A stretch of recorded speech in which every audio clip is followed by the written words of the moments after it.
Hey guys, this is Ken Mechanic Precision Powerlifting Systems. I'm going to do a little more of an intro video today on a topic that lit up some light bulbs for me when I was reading about it, and I think it carries on nicely. So, especially where I did the technique videos recently, because I think this just gets into the deeper pieces of the brain and how it controls movement for the most part. And basically, when you start to see individual differences amongst people and their technical approaches to it, and trying to understand that, and kind of understanding why some people are just going to be better at doing this stuff than others, basically, at the end of the day. I'm going to kind of cover why hypertrophy work might be beneficial for other reasons than building more muscle mass. So I was reading this book. It's called The Performance Cortex. And it was discussing movement, basically, and the variability of movement. So this is something I've talked about a lot on here in other videos. I've talked on my podcast, I've written about in the blog, that movement variability is extremely important in order for us to increase performance as well as potentially decrease injury risk. So typically when you do the same things over and over again, it's where your overuse stuff starts to build up, right? And Talib uses this term called anti-fragile. So the more that you're prepared for, the more anti-fragile you are. If you're only prepared for one thing, so if you're only doing squats at 70% with your feet at a given spot, given tempo, given angles, you're only going to be good at those given variables. So if you go to a competition and you put more weight on your back, and maybe you step out and your feet are a little bit wider, like these are angles you're just not necessarily prepared for to be performing at increased force because the weight is heavier. And so these are going to be some of the concepts that I kind of talk about. So one of the things that he talked about is even at the highest levels, you don't see a ton of accuracy with movement, right? So if you think about a Major League Baseball pitcher, they don't have the ability to just put the ball wherever they want every single time. They miss their spots at times. So they might be looking for the outside corner and it gets stuck over the middle of the plate, or they drop a curveball in the dirt instead of making it a strike. Like you see this stuff happen all the time. Another example that they actually use in this book were with free throws with NBA players. They don't shoot 100%. So the movement variability comes with a cost of accuracy. And basically what happens when there's movement variability is there's noise within the movement system itself. So we always talk about like signal to noise ratio and how we want to be able to differentiate the signal from the noise. So the noise is basically the stuff that we don't want in there. So when you watch somebody squat, and I've mentioned this, so like Shaco would talk about if you're doing a set at 70% for 5 reps or whatever it is, and all 5 reps look different, you're training 5 different movement patterns, right? So somebody who's doing that, there's a lot of noise in that system, right? If every single repetition looks different, there's a lot of noise. So what you see is over time is the body becomes more efficient.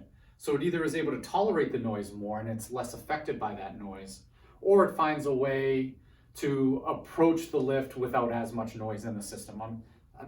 This is something I have to learn more on my own to even understand fully the concepts of it. So this is why this is going to be more of like an intro type of video. So in terms of noise within the system, right? So when we talk about weaknesses, we talk about mental, physical, and technical. So when we're looking at technical weaknesses within the system, this is kind of where the noise would come in. And the noise we'll get into too affects force production at the same time. So if we're looking at technique breakdowns, right? And this is like stuff that you hear from a lot of older lifters sometimes anyways, is you'll hear, oh, well, at 70% the reps look good, but then they get to 80%. Like there's a breaking point where the force required to move the weight becomes too much and you start to see some technical breakdown. Physically, you can see the same thing, like if there's a weakness within the system. So let's say somebody's pitching forward at the bottom of a squat, maybe their static low back strength is weak, and you're finally hitting those numbers that are exploiting that weakness within them. And of course, mentally too, if the weights are heavier and you're a little bit intimidated or whatever, it's going to affect movement in another way. All of these variables create noise within the system. So noise will increase when force increases. Okay, so as the force goes up, there's just greater noise within the system. So, and the same can be said about an increase in speed. So the faster that we're told to move, the more noise that comes in the system as well. So one of the things that tends to happen is if you use tempo squats, let's say, or tempo lifts in general, is when you slow it down, there's less noise in the system. So then there's now a cost risk reward type of thing, type of trade-off in this scenario here, where if we slow it down, we're losing acceleration, which is going to decrease force, but at the same time, we might be decreasing noise and increasing technical proficiency. So you got to decide where and when you want to use some of these ideas of slowing it down. So typically what you see in powerlifting is people use pauses quite frequently. The pauses are kind of like built-in tempo. It slows you down. So sometimes we'll pause like right out of the hole, we'll pause before the hole, we'll pause in the hole. Like we use various pauses within training and it slows you down. So slowing it down allows you to focus on those positions and it decreases the noise at those given angles so that you can become more technically proficient at those given angles. But as the weight, you all right? As the weight goes up, so does the noise. So as weights get heavier, you tend to see people break down more under those maximal weights, technically, right? So maybe somebody looks great up to 95%, then you start to see some breakdown. Now this is important for us as coaches because we can see this breakdown and we can kind of make an assessment of it and then we can decide how we kind of want to attack that breakdown. So for every lifter, and some people are just going to be better at this sport than others at the end of the day. Some of you will really be good at it, some of you will really suck at it, and a lot of you will fall in the middle of it somewhere. And you do need to understand these components of it. Like not all of us are Major League Baseball pitchers, it's going to be the same. Okay, so the ones that don't have to sacrifice speed for accuracy as much are going to be the ones that are stronger. All right, so if you have to slow it down to really be more accurate within your movements, you're giving up velocity, which in turn is going to give up weight on the bar. If you move faster to try to make up for that loss of velocity, you're going to give up accuracy, and so you can only outlift physics for so long. And so if you give up that accuracy, you're going to miss the mark at some point. So typically what I think you end up seeing is when people are arguing for individual differences within the squats, right? Or it'll be, let's use the squat example that I've used quite a bit because I do like, for a raw lifter, the shoulders should be the heels should be slightly outside of shoulder width. You want a more wider stance squat because it affects the range of motion, right? Like I was saying, you can't outlift physics forever. Now, if you bring your feet in, you're increasing that range of motion. So you can manipulate your positions in order to decrease the noise of the movement. So let's say you go wider and your knees are caving in and you're falling forward, but you bring your feet together a little or even a lot closer, and all of a sudden you're kind of at the angles that allow you to move up and down with less noise.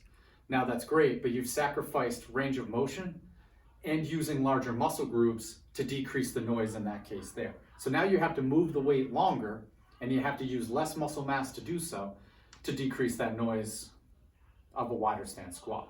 What you want to do is you want to be able to control both, right? So speed and accuracy. So one of the things that when I was thinking about like the speed and accuracy was when we think about using bands. So one of the arguments against bands is that it'll control the bar path, the strength curve is a little bit different and all of that stuff, and that they're unnecessary in order to get stronger raw. And that may be true. But one of the examples that I was reading about in terms of variability within movement and us just learning how to deal with it, right? So surgeons will have an arm rest so that their hand stays steady, because no matter what, there's going to be little perturbations in your hands because that's noise within the system. So if you even just try to hold something completely still, some people will shake a lot more than others, and there's just different amounts of noise within each person. And there's probably genetic components, there's probably learned components to this as well, and there's probably some disease components, Parkinson's and stuff like that. So surgeons have learned to work around by just using an arm rest, and we do this all of the time. So we kind of live with the noise within our systems, those small perturbations, and we just found ways around it by a surgeon using an arm rest so it steadies the hand so that they can complete the task. Choking on my spit. You okay? Choking on my spit. I think Jess, when she coughed before, gave me corona.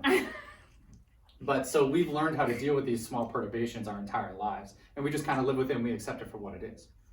So surgeons will also use like a microscope that blows it up, which allows them to kind of see things a little bit differently, and they use slower motions and whatnot. So when I was thinking about bands steady the weight, right? It kind of pulls the bar into a certain trajectory. So if the bands are straight up and down, it's going to pull the bar in a straight up and down bar path. And that's what we want in the squat. So some people argue that, you'll just rely on the bands to do that. And that may be true. And you probably should add in non-banded work so you learn how to deal with the stability within the movement system. Because Once you remove the bands, there's more noise, right? More things can go wrong, so it's going to be a noisier system. But using bands sometimes, what it might do is because it controls the trajectory and it pulls the bar down faster. So it increases the speed of the movement itself. You're increasing speed and accuracy by using bands. So we talk a lot about using bands for the increase of force production, right? So when you look at mass times acceleration, so if we take the mass, let's say we got 500 pounds on the bar, but we use 200 in band and 300 in bar weight, right? That's still 500 pounds of mass. And obviously, like throughout the strength curve, it changes a little bit, but it's going to be accelerated at different velocities. So there's a point, if we're just using straight weight, where the bar will start to decelerate to reach 0 at the top. But because band tension is continuously increasing as it goes through the range of motion, our acceleration is going to be greater here too. So we're getting greater force production using bands in this scenario. Now, like I was saying before, certain joint angles and stuff are getting neglected if we're just doing this. So as long as it's put into a well thought out and well laid out program, we're getting increased force production by using the bands. And then if there's enough straight weight and you're dealing with other stuff like that, you know what I'm saying? You're dealing with other stuff like that, you're able to manipulate all the angles and strengthen the body at all the angles while developing force all at the same time. Now, as I wrote down here, as force increases, so if we're using a bar with a lot of band weight on it, right, to get the mass that we're looking for, so let's say 500 pounds straight weight versus 500 pounds with 200 in band, 300 in straight weight, we're probably getting more force production because acceleration is going to be more, mass is the same, there's probably greater force with the bands. All right, now this is just a guess and I could be completely wrong, and by all means, if I am, somebody please share something with me. And we can have a talk about it. But if we're increasing force, right, so even if force is higher than it would be on typical straight weight at like 80% or something like that, if we're increasing the force, there's going to be increased noise within the system. But the bands themselves might be dealing with some of this noise anyways, right? So because they are decreasing load at the more difficult, the more stretched muscle angles, so the joint angles that we have less of advantage in, and it's controlling the bar trajectory, and it's controlling how hard you have to push through, it's taking care of a lot of that noise. So we're getting increased force production probably while minimizing the noise within the system. So it might have an ability to improve the technical aspects of the lifts just for that reason alone. Now, obviously, this is something that I need to think a lot more about as we move along, and I gotta read some more stuff. I have a very, very limited reading and understanding of what they're trying to get at with some of this, with some of the stuff here. One of, and as a coach, when you're trying to minimize the noise or at least allow the body to develop a skill with a certain amount of noise present, right, which is going to be different for every individual, there needs to be, I think, a strong understanding of this. Like if, and here's where my current thoughts are. If I'm looking at somebody and their technique just looks different from rep to rep, there's just a lot of noise in the system. So how can we minimize noise, or how can we train in a way that minimizes the noise's effect on the movement system itself? Now, I saw this TED Talk by Daniel Wolpert, I think his name is. So his whole idea is that the brain only exists for us to navigate a complex world. So it's just, the brain is just there for our movement. And when you think about it, anything that doesn't have a brain that's living, so like plants and, even certain like sea species and stuff like this, they don't have a brain, they don't move. And I guess there's this sea squid that's very small and just very average, but it has a nervous system and it has a brain. So when it's born, it goes around eating sea plankton or whatever the hell it eats. But then finally it lodges itself to like coral reef or wherever it exists, and then it eats its brain and it stays there for life. So the second it loses its brain, it stops moving. So his whole theory is that the brain is just in our body to allow us to move. So every action. So even me speaking here is just, it's muscle contraction, right? So there's movement involved for me to be able to talk. And so even like feelings of, love and all these other bullshit things that people experience, that is just made to get you to act in a given way in order to like reproduce, right? So it's an interesting theory. And if the brain is just there for that stuff, and there's a lot of noise that comes into the picture that we have to deal with within those movements, this would explain a lot why, concentration, right? Attention, focus, concentration. Like when you look at like the research that discusses, meditation and the ability to focus on certain outcomes and stuff like that. And like when all these elite athletes start discussing like the mental game of stuff, right? That focus, that attention, that's helping to limit the noise, right? So everything that they do is helping to limit the noise. So one of the things that I've always struggled with, and this is kind of how I stumbled upon this too, was when you start reading the literature about hypertrophy and its correlation to strength, there's no causation there. It's just all correlation. There's plenty of research that shows that a bigger muscle isn't necessarily a stronger muscle. So we've always just kind of held on to the belief that a bigger muscle theoretically is a stronger muscle. And this is kind of like the basis of using a block periodization scheme that might focus solely on hypertrophy while trying to maintain strength, but you're going to probably see strength slide backwards a little bit to try to get a bigger muscle, to then in subsequent blocks to then increase strength, focus, and then that larger muscle should have greater potential to contract and lift greater weights. Now, I think that argument might be incorrect, or at least only partially correct, but there's something there, right? There's a reason why powerlifters forever have been like, doing bodybuilding type stuff is important to the success of powerlifting, and you should add it in. And there's a reason why, like when programs are structured in a hypertrophy and strength type of model like that they tend to still be effective. So there is something there. Just I'm not sure that argument is necessarily the correct argument to explaining why. And this has just kind of always been, and when I'm saying I am not sure, I'm saying I am not sure. I do not have the answers either. So it's just one of those thoughts that have always kind of been floating around up there. Now, it's not necessarily a one-to-one trade-off though, right? So if a larger muscle isn't necessarily stronger, but there's a reason why those set and rep schemes and volume schemes and all of that stuff have positive contributions to strength later on, there's stuff that we need to look at under the hood that might be more beneficial than just training for a bigger muscle. So one of the things that I stumbled upon on Daniel Wolpert's research was that a stronger muscle, so a muscle with more motor units and greater strength levels, tends to have less noise. And it's completely correlated with the amount of motor units to the amount of noise. So it's inversely related. So more motor units, less noise, and that's what their research is showing. So this would then say that like the bodybuilding accessories that you do at the end of a training session might not necessarily be important to just grow a larger muscle. I think, and I'm not saying hypertrophy is not important. Hypertrophy is a byproduct of just training hard.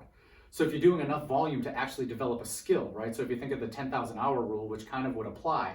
So if we're trying to minimize noise, or at least minimize the effect that noise has on our movement, we need enough repetitions to be able to learn how to deal with that noise or decrease it or whatever happens in that sense. But we need to find a way to deal with it or decrease it.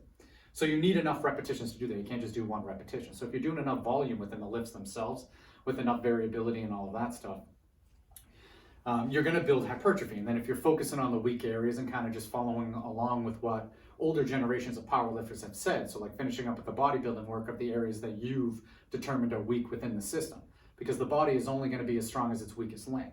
So if your lower back, your legs can squat 500 pounds, but your lower back is only good for 300, you're only going to squat 300 pounds. And there's a breaking point. So the legs could continue to get stronger, but if the back doesn't catch up to the legs, there's probably an increased injury risk over time there. Now, in order to improve upon that, it may not necessarily be that the improvements in hypertrophy are why we're seeing improvements in the acquisition of strength later on. What it might be is we're just either getting more efficient motor unit firing, or we're increasing the number of motor units in a way that decreases the noise within the system and allows the muscle to implement itself into a whole body movement like a squat in a greater manner. Now, this may also explain too why loads are so important, right? So but when you think of it in terms of physics, so if I'm doing a good morning compared to a squat, the moment arm for my lower back is obviously going to be much greater in a good morning than it would be on a squat, right? So that's going to determine the load. So if my loads are much less than I'm able to do in a squat, but because of the increased moment arm for the lower back, the actual force applied by the lower back may be the same, if not greater, in a good morning with less weight than it would be with a squat under typical scenarios. So what we just might be seeing there is we're just getting, in those cases, we're seeing a way that the force production is increased in that area, which makes more noise, and hopefully over time, as that gets better, there's a decrease in noise in that lower back, so that you can add it into the squat or whatever it may be. I may be completely off base here, because like I said, I have a very, very, very basic understanding of this. You know, a lot of this stuff was mentioned in like dynamic systems theory literature and stuff, but sometimes like things just don't register right away. So I started reading up. I've maybe read a handful of studies on this, and this is kind of my only grasp on the subject matter for now, but it's something I'm going to dive into a lot deeper. And as I start learning stuff, I'm going to start like doing a lot more videos on this. So this video here I'm going to put up on YouTube for everybody to see, but every subsequent video after this, when I start going into more details about what I'm kind of learning and what I'm seeing with these things, I'm just going to put up on Patreon. But one of the so I think what I'm going to start doing is, for people who don't have meets coming up, I mean, we're going to follow the exact same programs that we're following now, but if we look at it through a different perspective, as if there's noise, and how do we best deal with that noise and decrease its effect on the movement, or decrease the noise altogether, and we start kind of thinking of it in terms of there, it might open up some other avenues of how to use bands, how to use certain variations, when to add them in and stuff. And it's probably a lot of the same reasons why we would do it now, but maybe with a greater understanding of the why. But either way, I think it's going to give a nice little perspective on just movement in general and our ability to maximize the outcomes of what we're looking for in the sport of powerlifting. Did all that make sense, Jess? Yeah. Yeah, you're an expert on Very. basically the neurology of movement. So summarize it for everybody. No, but I'll do another video next week, and we'll just start kind of like really. That's Jess grabbing a handful of Sour Patch Kids, by the way. So when we're talking about noise in the movement system, that one has a lot of noise in her movement system. But for now, you can follow along on Instagram. My personal account's KWCan. Our team's Precision Powerlifting Systems. Jay Birdie's choking on a Sour Patch Kid. She makes it through this choking piece. You can follow her on Instagram, Jay Birdie.